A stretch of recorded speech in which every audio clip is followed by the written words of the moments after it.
Georgia, Attitude, a DPSN video blog. My name's Georgia. I grew up on a farm with a truckload of animals, and my most memorable experience was coming home to find that a peacock had laid an egg in my bedroom. What is the power of attitude? For me, I think the power of attitude has been through social media and online networking and the ease of access of people being able to share information online about intersex issues. So someone who is intersex is born with variations of sex characteristics that can't clearly be defined as male or female. In New Zealand, there's not a lot of capacity to do a huge amount of networking, but we are able to engage with people overseas and talk about their experiences, both positive and negative, and reflect on that with how we can make change here in New Zealand.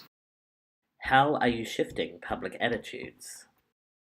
So I'm a board member of ITANZ and also project manage Intersex Youth Aotearoa. We're looking at raising awareness of intersex issues in Aotearoa and establishing relationships with different groups of people and organisations. There's very few out young people who are intersex in New Zealand, so the community accessing IYA currently is quite small, but we're wanting to build a space in which it is safe for young people to be able to say, I'm here and I want to join this group. Having the access to IYA for me and being able to start networking with other people has been huge, and I really want that to be an option for other people. How has your attitude changed?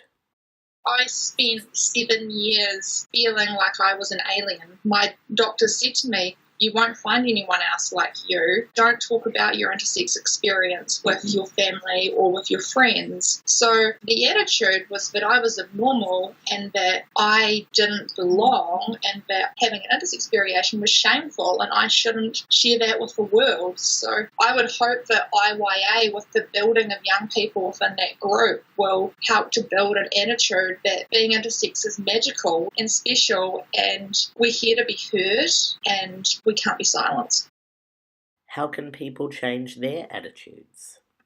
I feel that people need to take time to have conversations with intersex people and to ask questions. You know, we have ITANZ, we have IYA, there's a lot of international organisations, there's a huge amount of information on the web. I think it's really important that people don't have assumptions about intersex people. If you have questions, speak to an intersex person or speak to an organisation so that you can be accurately informed. Sharing inaccurate knowledge can be quite hurtful for intersex people. We don't want anything said without us, nothing about us without us.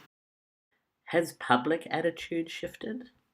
Absolutely. You look at these big media companies and modelling agencies are in support of intersex people and they really admire the work that they're doing. It's instances like that where there is a broad public appearance of intersex people that's helping to increase that knowledge. And the more people that view and see articles online and watch TV shows like Faking It, that is just another way to boost people's awareness. For a lot of people who haven't heard of what it means to be intersex, when 1.8% of the population are intersex, it's as common as having red hair. So there are a lot of us out there. If you've met someone on the street who has red hair, then the likelihood is you've also met someone who's intersex.